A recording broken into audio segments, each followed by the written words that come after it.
Xheneta Fetau e mbajti fjalën, bëhet virale besa e saj e dhënë ndaj Gjestit. Një moment i ndjer mes Gjestit dhe Xhenetës i regjistruar gjatë qëndrimit të tyre në shtëpinë e Big Brother VIP Kosova është rikthyer në qendër të vëmendjes dhe ka prekur zemrat e shumë ndjekësve. Videoja që është bërë virale në TikTok merr një kuptim të thellë dhe prekës pas tragjedisë së rëndë që goditi këngëtarin. Premtimi emocional në shtëpinë e Big Brother. Në pamjet e shpërndara dëgjohet Gjesti duke ju drejtuar Xhenetës me një pyetje të ndjeshme.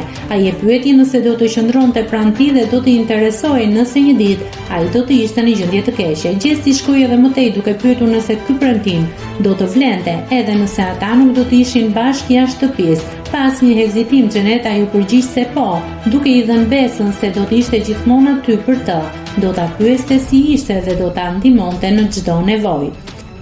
Kjo bisedë mori një dimension të ri dhe të trisht pas lajmit se Gjesti kishte humbur vëllain e tij në një aksident. Menjëherë ky moment u rishfaq në rrjetet sociale si një kujtesë e fjalëve të Xhenetës. Ajo dëshmoi se premtimi i saj nuk ishte vetëm për kamerat, por një zotim i vërtet. Xheneta ishte e pranishme në ceremoninë martore për të ngushëlluar Gjestin dhe familjen e tij, duke treguar një ndjeshmëri dhe sinqeritet që emocionoi thellë publikun. Nëse klikoni mbi butonin subscribe, do t'ju shfaqen të gjitha publikimet tona. Ju ftoj t'i bëni subscribe kanalit, të pëlqeni videot dhe të lini komentin tuaj.